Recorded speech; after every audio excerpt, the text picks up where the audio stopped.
اچھا، اب اس میں ظاہر ہے کہ آپ نے کہا کہ ادراک نہیں کیا، پڑوس میں دیکھتے ہیں اگین سیم اسی بیلٹ کو لے کے جب میڈیا کی بات کرتے ہیں اور جب ہم بنگلہ دیش کی بات کرتے ہیں تو وہاں پہ ایسا کیا خاص رہا؟ کیونکہ جب انڈیا کو دیکھا جاتا ہے تو ان کی ایک 10 ایئر پلان وہ لے کر چلے اور اس کے بعد اس کو میرے خیال سے ساگر مالا کا نام انہوں نے اپنے آپ کو دیا انہوں نے. تو یہ کیا ہے وہ پلان، کیا ہے ان کی اسٹریٹجی؟ اس میں سب سے پہلی بات تو میں کہوں گا کہ پولیٹیکل ویژن کی بات ہے، کیونکہ will to do something comes from the political will.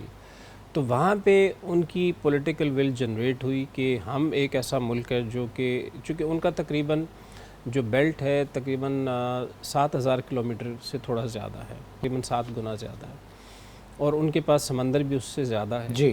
تو ان کی آبادی کے لیے جو انہوں نے سوچا یہ کہ جیسے باقی ملکوں نے بھی سوچا کہ اب جب اتنی آبادی بڑھ رہی ہے تو اس کے لیے ہمیں جو وسائل کی ضرورت ہے سمندر کی طرف ہے. صحیح. تو انہوں نے پھر یہ اپنا پلان بنایا اور اس پلان کے اوپر انہوں نے کافی زیادہ امپلیمنٹ کیا، جس میں انہوں نے پورٹس اپنی زیادہ بنائی، اور پورٹس اس طرح بنائیں کہ جو کہ انٹرنیشنل سٹینڈرڈز کے اوپر ہیں.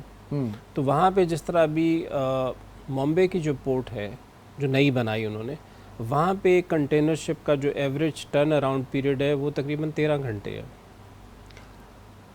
اب ہمارے ایریا میں جو ہے وہ کہا تو جاتا ہے 2 سے 3 دن، لیکن 4 سے 5 دن بھی لگ جاتے ہیں. جی. تو اب فاسٹ ٹریک ہے نا اس کا مطلب ہے وہاں پہ. جی ہاں. تو ہمیں اپنے جو پورٹ آپریشنز ہیں ان کو سمارٹ پورٹ آپریشن میں کنورٹ کرنا پڑے گا، تاکہ جو شپنگ ایجنٹس ہیں اس کے لیے ہماری پورٹ پریفرڈ آپشن بنے. اور پھر یہ ہے کہ ہماری کمپٹیٹیو بھی ہونی چاہیے کہ ہمارے چارجز کم ہوں، جو سروس چارجز ہیں، ہینڈلنگ چارجز ہیں، یہ سارے. تو جب یہ کریں گے تو آپ کے پاس ٹریڈ ہے وہ بڑھے گی. ٹھیک ہے، یعنی ایز آف ڈوئنگ سے ٹریڈ آپ کی یقیناً بڑھے گی. سی ٹریڈ بڑھے گی. اور اب چونکہ آپ سے جیسے میں نے کہا کہ 90% of the trade is by sea اور 80% ہمارے سامنے سے گزر رہی ہے.